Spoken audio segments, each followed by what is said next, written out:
What's going on, guys? Chuck here with a multiple awesome Blu-ray purchase. Today we're going to talk about 4 new releases, actually out of 5, from Kino Cult line. It's something they just started like last year, this year. And these were films that were kind of creature features, which I always got a kick out of creature feature films. But these were titles that Scream Factory had for many years ago. And a couple on like double packs, so they're long out of print, and stuff I've actually been wanting to get, and I was looking into them, and lo and behold, like all in the same day, Kino announced all these titles at once, which was amazing, and I picked up most of them. So let's take a look at them real quick. First up was H.G. Wells' Food of the Gods.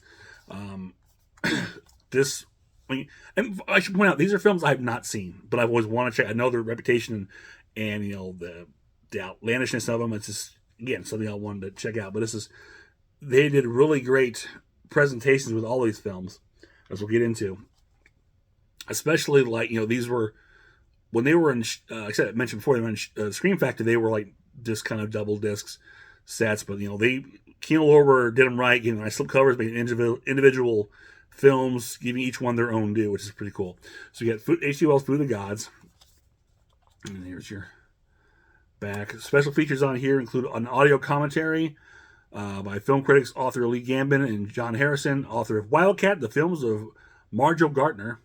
An audio commentary by writer, producer, director Bird Eye Gordon, and an interview with actress Belinda Balaski, and a trailer. Now all these features port over from the Shout Factory original, or Scream Factory original, or these are brand new. It doesn't say new, so I'm assuming these are like maybe poured over from there. So pull up the slip. Here is the reverse artwork for this. It's pretty cool. And with Kino, you're not going to get too much in the way of disc art, but it's a little fancier than what they usually do. They actually have a logo font. Typically, it's a pretty plain disc with Kino, but with a Kino Cult, they've kind of gone bump it up a bit, which is kind of nice. Okay. Next up is Joan Collins and H.G. Wells' Empire of the Ants. Look at that. That's awesome. Ooh, and here you've got audio commentary by film historian David Delval and filmmaker historian Michael Virali, and audio commentary by producer director Bird Eye Gordon, and the theatrical trailer. Here's your reverse artwork. It's pretty cool. And your disc. Next up was one I was really trying to find a copy of, and this was, I can't remember what this was. I think this was packed with Food of the Gods when Scream Factory did it. So I was really trying to, find that. And it goes for a pretty good price, at least that disc went for a pretty good price on eBay or whatever, and it is Frogs with Ray Milland and Sam Elliott. And this is why I always hear so many good things about, and it just seems so outlandish that I just I had to have it. It's great. Here we have audio commentary with film historian David Delval and film historian and producer Dan Marino, son of NFL legend Dan Marino. It actually says that right here, son of NFL legend. Interview with actress Joan Van Ark, who I've known her mostly for Knots Landing in Dallas, and a theatrical trailer. And here you've got your reverse art. And spin it around, your disc.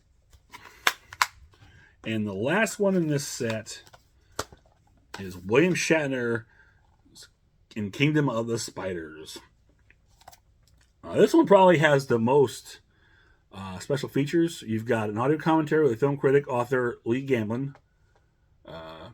Audio commentary by director John Bud Cordes. Producer Ego Cantor. Spider Wrangler Jim Brackett. And cinematographer John Morrill. Moderated by Lee Christian and Scott Spiegel. A third audio commentary by producer Ego Cantor, actress Tiffany Bowling. Moderated by Mark Edward Huck. In an interview with actress Tiffany Bowling, interview with writer Steve Lodge, in a theatrical trailer. So that's 3 audio commentaries. That's a lot on here in all the interviews. And again, I don't know if these were poured over from the Scream Factory, if these new, they don't say they're new. So I'm not quite sure. Now this one, so this actually has three different cover arts. You've got the slip cover, which is here. You have this image, and then this is the only one that had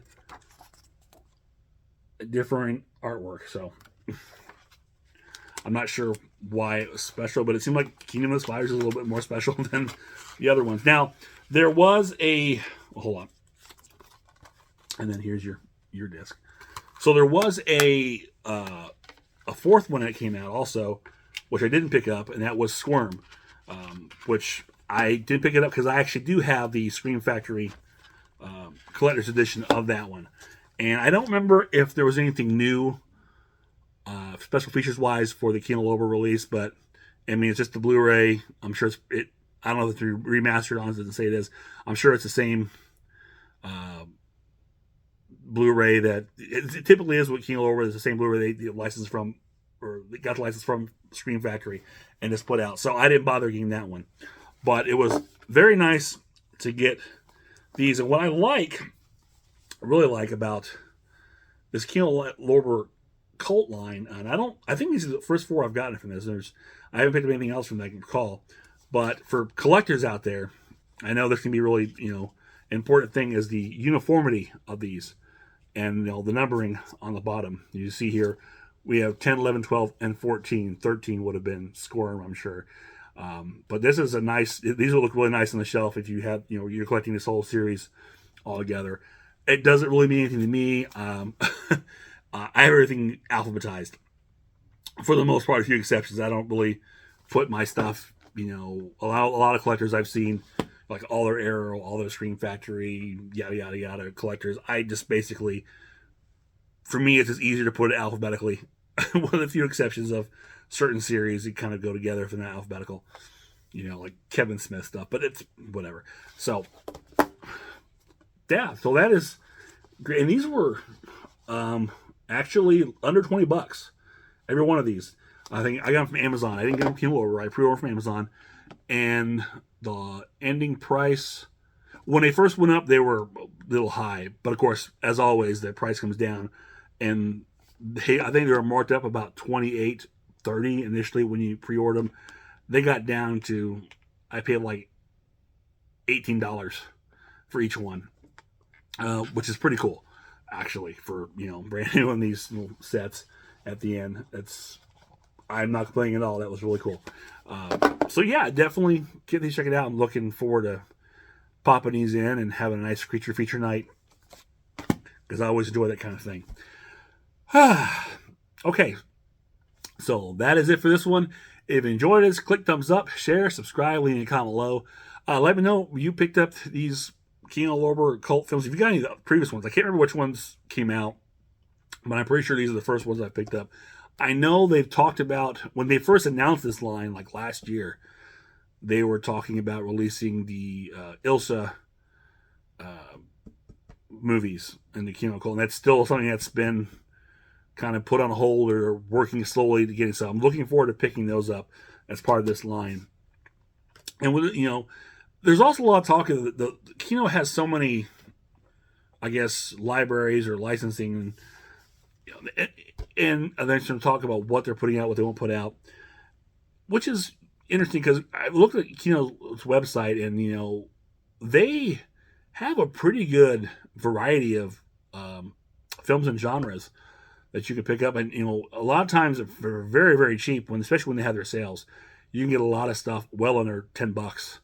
Some good quality Blu-rays, and even some 4Ks marked off, half price for what they sell.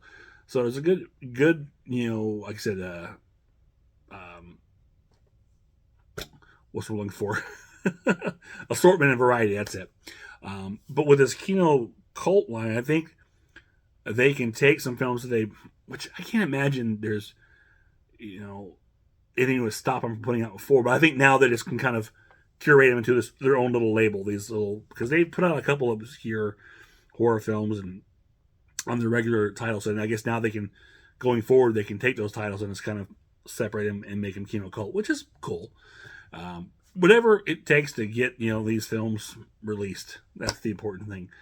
Preserving film preservation. That's what we're talking about.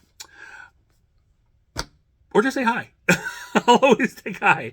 Until next time, this is Chuck saying I will see you on the other side.